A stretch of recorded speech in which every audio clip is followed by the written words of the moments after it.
Nós vamos dar sequência ao nosso estudo, Segunda Vinda de Cristo, no texto que a gente estava também na semana retrasada, né? 1 Tessalonicenses 4.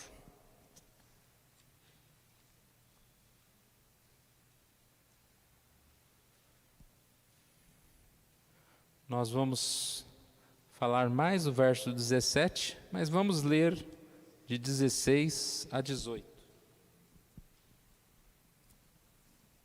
Só relembrando um pouquinho aqui, mais um momento em que Paulo está instruindo, encorajando a igreja e principalmente tentando levar alegria aos corações que porventura estavam inquietos com questões a respeito da morte.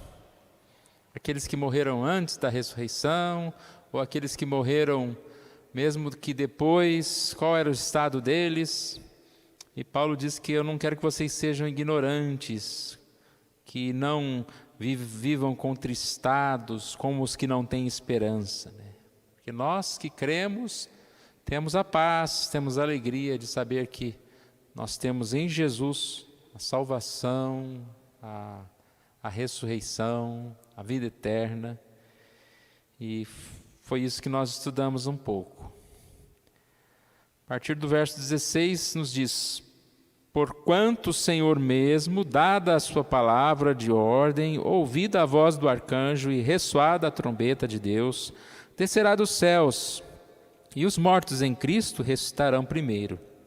Depois nós, os vivos, os que ficarmos, seremos arrebatados juntamente com eles nas nuvens, para o encontro do Senhor nos ares. E assim estaremos para sempre com o Senhor. Consolai-vos, pois, uns aos outros com estas palavras. Pai querido, nós agradecemos a Ti por este momento de culto, pelos nossos cânticos, orações, leitura bíblica, ó Deus. E te pedimos que, em especial nessa hora, continue a falar conosco, falar aos nossos corações, a nos ensinar, a nos reanimar, a nos despertar para realidades tão importantes como da ressurreição, como da segunda vinda de Cristo.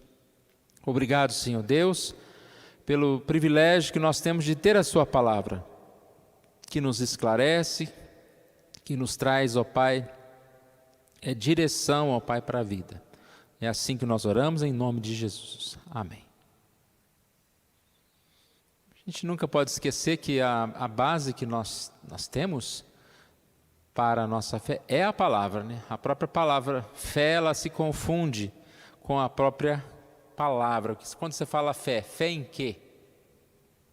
Nós temos fé na verdade, no Evangelho, na palavra de Deus.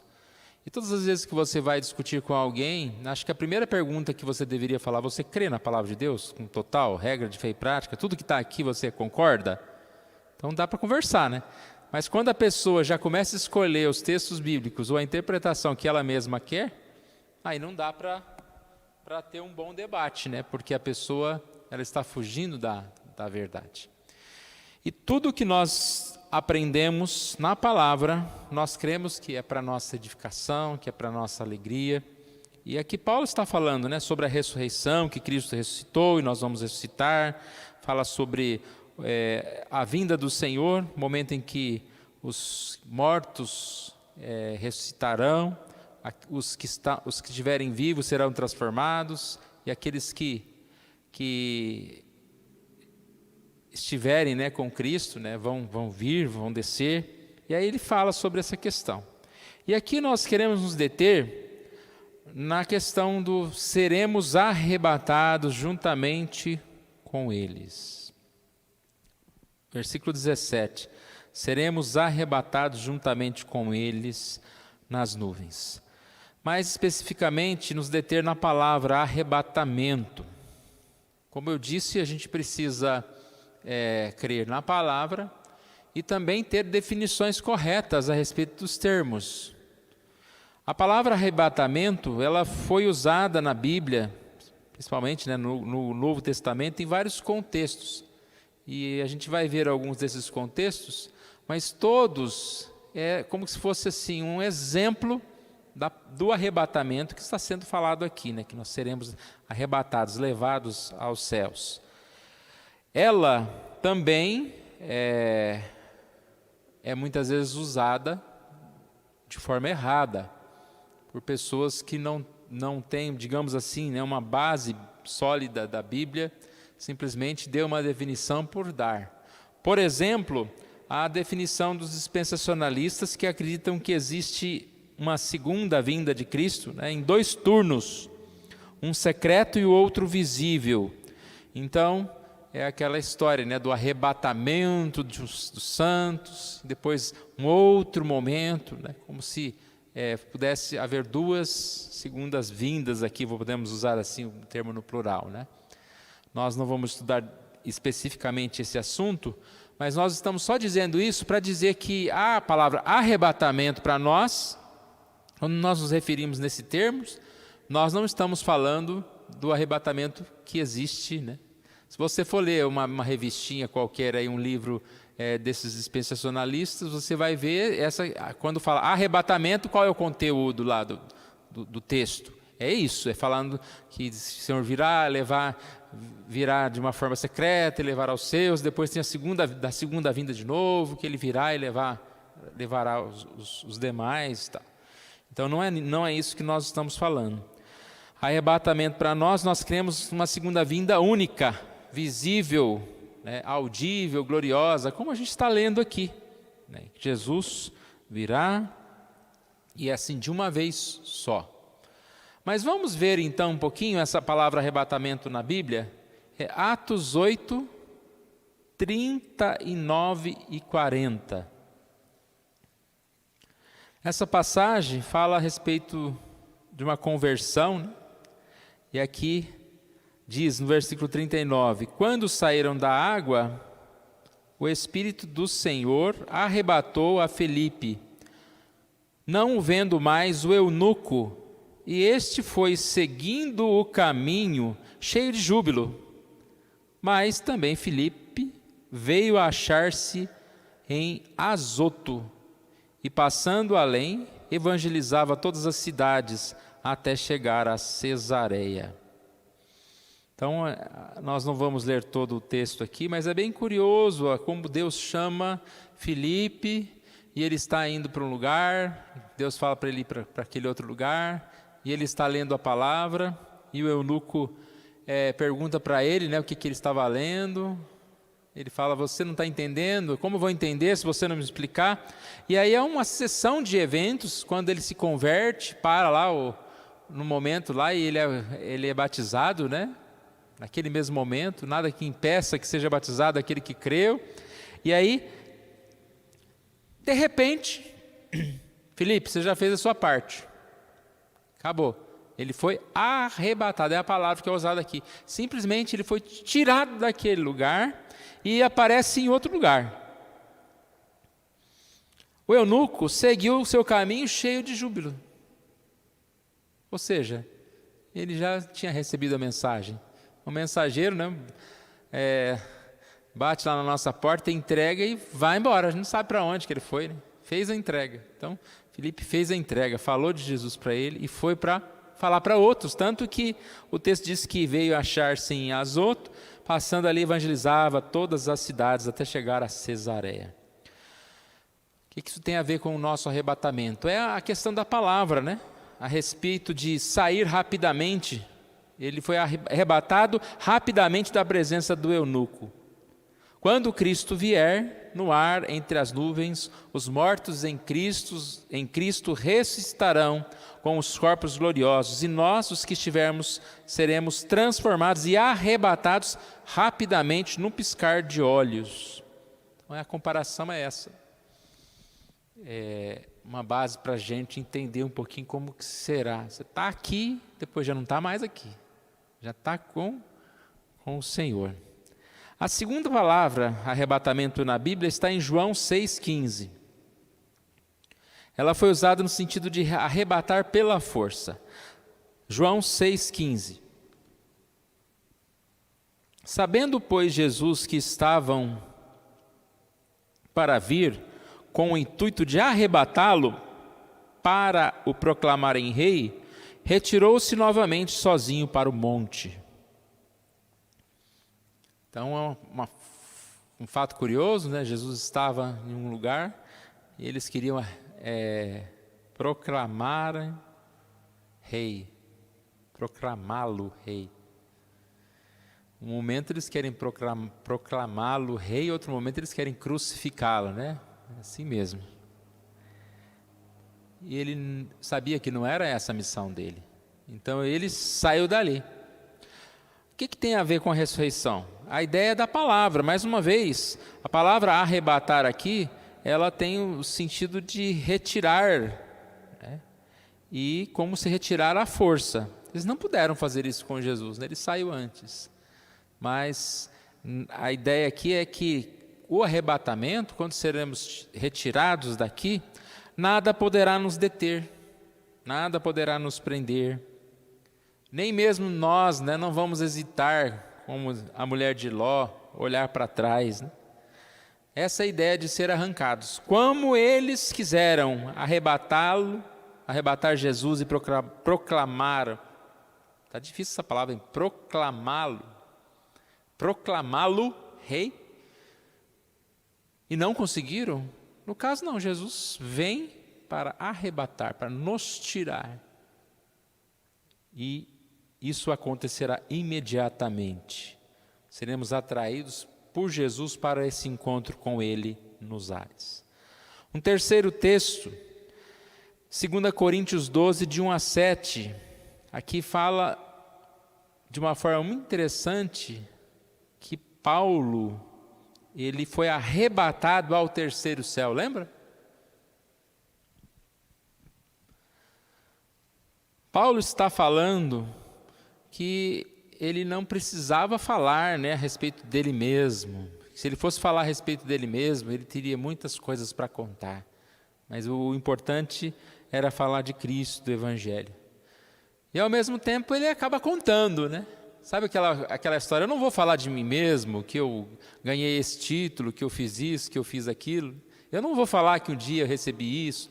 Não que Paulo esteja falando de forma arrogante, mas ele acabou contando, né, as coisas. E aqui na questão do terceiro céu, é curioso que ele até fala, conheci um homem, aí ele está falando dele.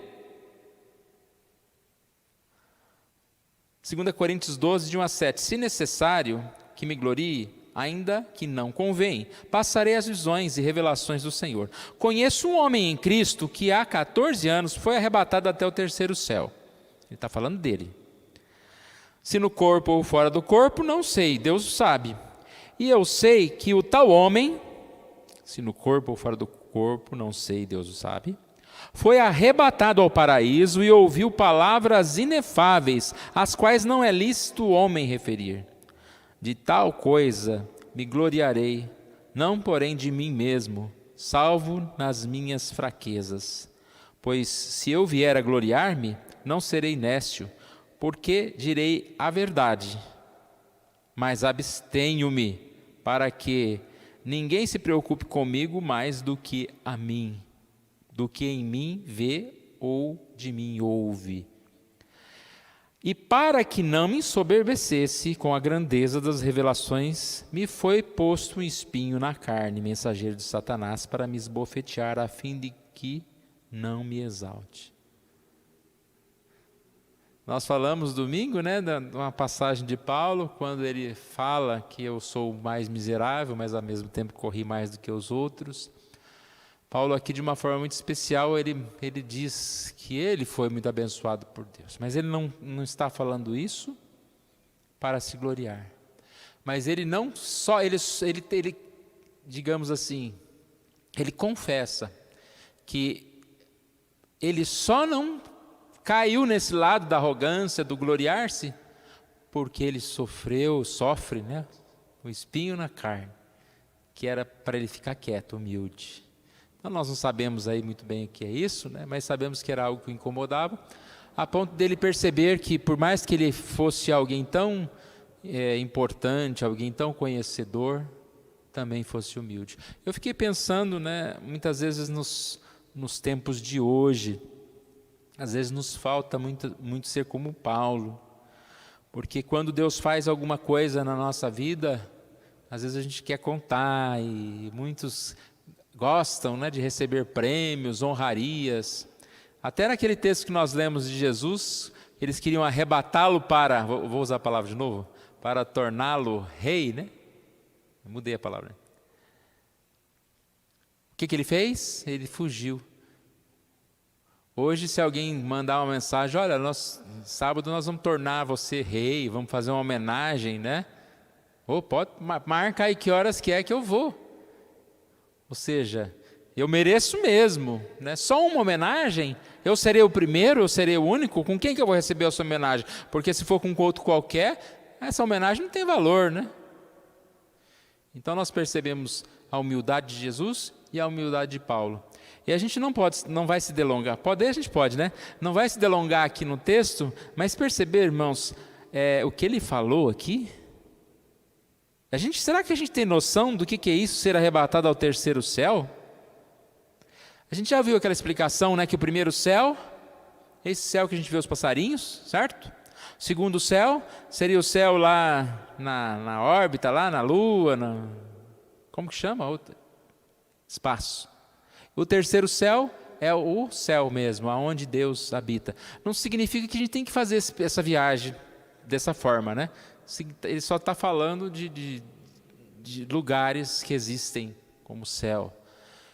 E olha o que ele disse: fui arrebatado ao paraíso, ouvi palavras inefáveis, aos quais não é lícito ao homem referir. Eu lembrei de João, né, lá em Apocalipse, acontece algo parecido. Ele diz, eu não posso contar. Eu vi coisas maravilhosas que não dá nem para exprimir com palavras. E eu lembro que na época que a gente estudou Apocalipse, ele não podia contar por não poder, mas também nem tem como contar. Porque muitas coisas você não consegue explicar com palavras. Uma coisa que você, mostrando na mesma hora, você consegue mostrar o que você quer, o que é, mas se não, por exemplo, a água mesmo, que eu peguei o copo de água. Vamos supor que não existisse água no planeta aqui, né? E fala, não, eu bebi água lá. Como que você vai explicar uma coisa que não existe aqui? Como que você vai mostrar aquilo? E Paulo teve esse privilégio, né, de ver Jesus, mesmo fora do tempo, quando Jesus não foi assim muito fácil, né? Porque Jesus não apareceu para ele e falou, você é lindo e maravilhoso. Jesus falou, Saulo, por que me persegues? Então não foi um encontro assim muito, muito bom, mas depois foi muito bom. Tudo como ele foi chamado para servir, como ele foi chamado para abençoar, né? E aqui então ele fala sobre isso. Mas a palavra arrebatado aqui, o que tem a ver com o nosso texto? Paulo foi arrebatado, ou seja, essa é a mesma ideia, que nós seremos arrebatados da terra para os céus. João 14:3 fala que Jesus foi preparar um lugar e quando ele vier, vai nos levar. E nós seremos então levados para um outro lugar. E Paulo, nessa sua humildade, mesmo já tendo essa experiência, ele se mostra humilde. Só uma outra passagem de Paulo aqui, 2 Coríntios 4:5, ele diz, porque não nos pregamos a nós mesmos, mas a Cristo. Ou seja, eu não prego a mim mesmo. A pregação minha não é o que eu sou, o que eu faço, mas eu prego a Cristo. A Cristo Jesus como Senhor e a nós mesmos como vossos servos, por amor de Jesus. Por amor de Jesus. Então, a gente precisa entender que a palavra é suficiente, né? Os testemunhos são bons, são importantes, mas há uma linha muito fina de um testemunho para mostrar quem Cristo é, do que para mostrar quem eu sou, né? Então, e a palavra é suficiente, né? Pregar a palavra é muitas vezes suficiente para a gente levar uma verdade a alguém. A gente não precisa gastar metade do tempo falando de alguma coisa que a gente fez, que a gente porque a palavra é suficiente. Ela toca no nosso coração, ela muda a nossa vida, E se a gente quiser dar testemunho, está cheio de testemunho na Bíblia, como a gente está dando testemunho de Paulo aqui, testemunho de João e outras pessoas. Quarto e último lugar dessa parte do arrebatamento é Atos 23:10. A palavra arrebatamento foi usada no sentido de arrebatar do perigo. Atos 23:10. Tomando vulto a celeuma, temendo o comandante que fosse Paulo espedaçado por eles, mandou descer a guarda para que o retirassem dali e o levassem para a fortaleza. Essa palavra, o retirassem dali, é a mesma palavra, arrebatamento.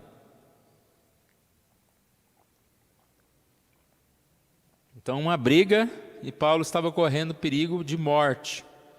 E aí, o que acontece? Foi mandado ali que os guardas tirassem Paulo para protegê-lo. Essa palavra aqui, tirar para proteger, o arrebatamento, ela se expressa bem assim, né? Nós vamos agradecer a Deus muito, vamos ficar muito felizes quando nós formos retirados desse mundo. Porque esse mundo é perigoso, nós precisamos vencer muitas lutas, temos dificuldades e enfrentamos dúvidas, limitações, perseguições. E imagina você ser arrebatado de tudo isso para um lugar que não há choro, não há tristeza, não há problema, não há conta para pagar. Essa parte é boa, né? Não tem conta para pagar. E não tem mais nada que nos atrapalhe de prestar essa glória de Deus, de estar exclusivo para a glória de Deus.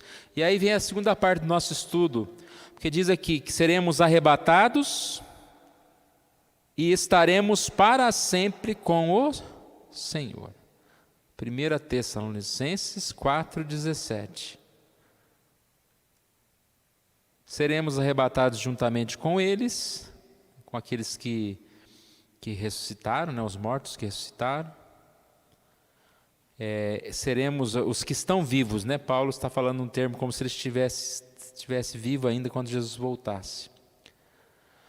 Para o encontro com o Senhor, nos ares, e assim estaremos para sempre com o Senhor. Seremos arrebatados, passaremos pelo juízo, porque esse dia será um dia de trevas para muitos, é o dia da ira, mas nós seremos arrebatados, não estaremos destinados à ira, mas sim à comunhão com o Senhor. Por isso que ele fala, estaremos para sempre com o Senhor. Quando se fala de eternidade, a gente às vezes lembra da questão do tempo, né? Do tempo, médio tempo, porque nesse mundo a gente tem um tempo limite. 60, 80, 90, não sei quanto entas. A gente sabe que tem um limite, mas nos céus temos a eternidade. Aí a gente lembra dessa questão. Mas o céu é mais do que tempo. É um tempo de total qualidade, é um tempo de glória, é um tempo na presença de Deus. É como se fosse uma festa constante. A palavra que é usada aqui estaremos para sempre com o Senhor. Esse encontro com o Senhor, essa da ideia de reunião. É curiosa que essa palavra era uma palavra... A palavra reunião, ela vem de uma palavra grega que tem como título encontro, mas no sentido de uma visita de uma autoridade a outras autoridades. Então imagina, por exemplo, um presidente que sai de um país para visitar uma comitiva ou um outro presidente num outro país. Tudo é especial, a viagem é especial, é cercada de honra, a recepção é especial, né? O sujeito não vai carregar mala, não vai ter que mostrar passagem, né? Não vai pagar nada. E ele vai ser muito bem recebido nos coquetéis lá e vai ser bom, né? Então, a ideia é um pouco essa, de que nós teremos esse arrebatamento, estaremos sendo recebidos em honra. Eu lembrei do texto de Lucas 12:37, que diz: bem-aventurados aqueles servos a quem o Senhor, quando vier, os encontre vigilantes. Em verdade vos afirmo que ele há de cingir-se e dar-lhes lugar à mesa, e aproximando-se, os servirá. Na linguagem de hoje está escrito assim: o próprio patrão se apresentará para servi-los, mandará que se sentem à mesa e ele mesmo os servirá. Então, dessa ideia de que o Senhor vai cingir-se, né, como se ele se colocasse como o servo ali, como o garçom, como aquele que vai receber alguém. E é muito comum a gente perceber, quando você é recebido, mesmo por uma autoridade, ela ter essa característica de mostrar essa humildade, de colocar você à frente, né, de servir alguma coisa. E imagina, irmãos, né, como o texto diz que se nós vigiarmos, se nós continuarmos firmes na palavra, nós seremos recebidos pelo Senhor. E aí é essa reunião, né? Encontro glorioso, é um encontro que é tão especial que Romanos 8:18 fala que os sofrimentos do tempo presente não se comparam com essa glória que será revelada. É uma glória. Coloque para mim esse versículo, Romanos 8:18. É uma glória tão especial que a gente vai esquecer tudo que nós passamos, né? Nós vamos esquecer. Para mim tem por certo que os sofrimentos do tempo presente não podem ser comparados com a glória a ser revelada em nós. E olha que nós acabamos de falar que Paulo já tinha experimentado um pouquinho, né? Arrebatado e visto essas coisas tão gloriosas, e aqui diz que o sofrimento não pode ser comparado às glórias. Quando a gente vê a história de Jó, ele passou por tudo aquilo, mas no final ele teve de volta a sua saúde, teve de volta dinheiro e outras coisas. Eu acredito que Jó, no final da sua vida, ele de certa forma até esqueceu aquilo que ele passou, por tudo que ele ganhou. E na vida da gente acontece isso. A gente passa por dificuldades e depois, quando está tudo bem, eu acho que a gente esquece. Você fez uma cirurgia 20 anos atrás, você lembra um pouco? Lembra, mas não, assim, os sofrimentos ficam para trás, né? Não vai ficar sofrendo por alguma coisa que passou. E agora imagine isso, a potência de tantos milhares de vezes, né? É estar com o Senhor e esquecer de todas as dificuldades, as coisinhas que nós passamos aqui nesta terra. É um encontro glorioso, é um encontro que vai tirar de nós todas as tristezas. É um encontro em que, como nós já dissemos, será um dia de trevas para o inimigo, mas para a igreja um dia de felicidade. É a ideia de festa mesmo. A gente lembra da palavra bodas do Cordeiro, né? Quando se falava de uma bodas, era toda uma preparação, uma festa que durava muito tempo. Então é uma festa que não vai acabar. Uma festa de grande alegria. A gente vai num jantar, ou num evento, ou numa reunião, algo que a gente goste, você se prepara, vai, mas depois acaba logo que você está em casa, né?